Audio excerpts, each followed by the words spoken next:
I'm Arjun, and I'm here at the NAMM show 2010 in Anaheim to give the NAMM show a real scoop. There's no website about this. There's nothing on the news sites yet. So Pro Tooler blog. Here we go. Let me show you what's new at Audio Ease. This is our project for 2010. One of our projects for 2010 is Altiverb 7. Altiverb 7, as you've seen, has gone dark again. Altiverb 4 was dark, 5 and 6 were light, and now we're dark again. But that's of course not the only difference. Right here, we're moving out a little bit from the techie interface of Altiverb 6. It's not a tech head interface anymore.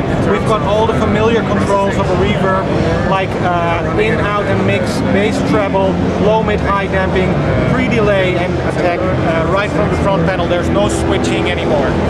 If you do need to tweak further, then stuff slides out from these little drawers, and you can tweak a little bit further. One new knob that's in here, and that's a real sonic difference, is called Bright.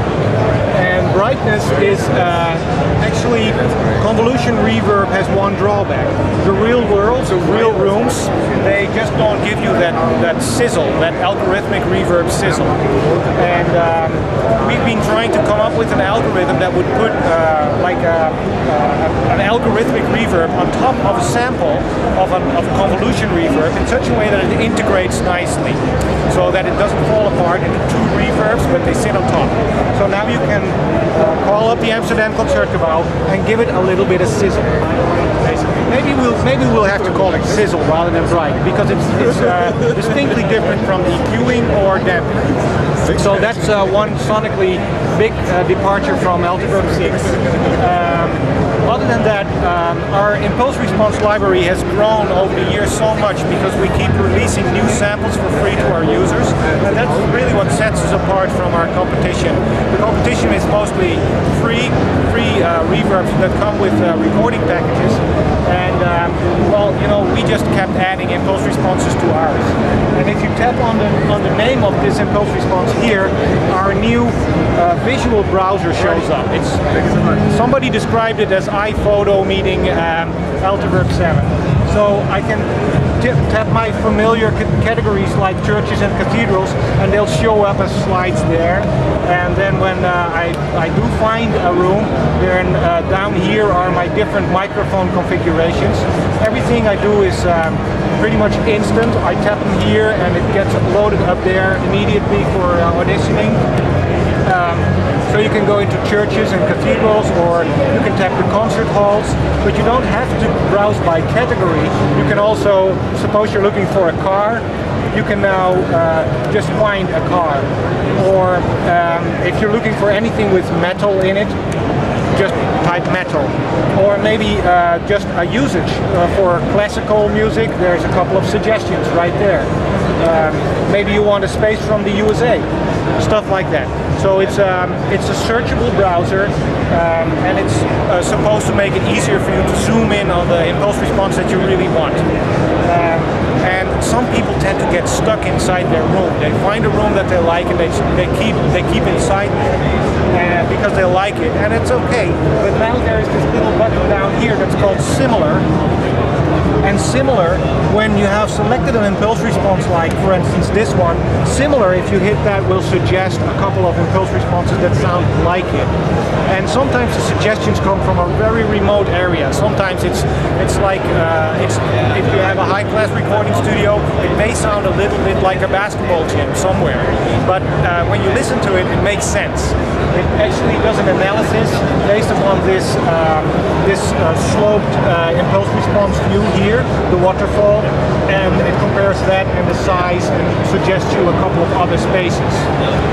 That's especially nice in conjunction with another feature that we have done, which is drag and drop IR input.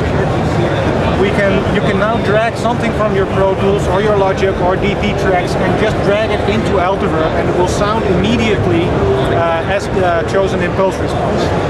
Now, that is very nice if you want to experiment. You can do thunder rolls, or you can do breaking glass as an impulse response, and it will make everything you put through it sound like, well, glassy, breaky sound. So experimentation, but also if you do ADR matching, if you have to replace dialogue or Foley in a production and you need to get to the right room, you can maybe take a hand clap that somebody did in the room when they recorded there, or you can take maybe a clapperboard, which you see here. This is a slate, a Däniken slate, which is used in the US a lot on film sets. And if you have the clap from the film set, you can just drag it off your Pro Tools track, dump it in Altiverb, and you have that room. And it actually calculates the Däniken slate out of the equation because we know the characteristics of the Däniken slate. Still, it might not be, it might not have the right quality, your own Däniken recording, but then there's always the similar button again. The similar button will suggest rooms that sound like the room that you were. So maybe a hand clap is enough just to find the proper room from our own impulse response library. So that was another thing. So let me think. What do we more have? We have automatic impulse response updates. I'm not on the web now, and plus I'm very up to date with my Altiverb here. But if you tap the news button, it will compare what you have with what's on the website, and it will just suck in all the new rooms and present them to you with a little introduction as to what the room is for, who owned it, whether it's an old room or new room, stuff like that will all be presented to you quickly while you're downloading it. So automatic impulse response updates, so it's easier to stay up to date with all the impulse response releases. And then finally, if you're a TDM user, then you were used to very long plugin lists in Pro Tools. That's because you had to insert the proper Altiverb. For instance, if you wanted a 4-second reverb that uses like 3 chips, you would have to select that up front. Right now you insert one single TDM plugin and you make your chip selection from the plugin itself. So that basically sums up the major departures from Altiverb 6 and wraps up our 2010 Altiverb 7 project at Audio Ease. And that's what we're showing here. So thank you.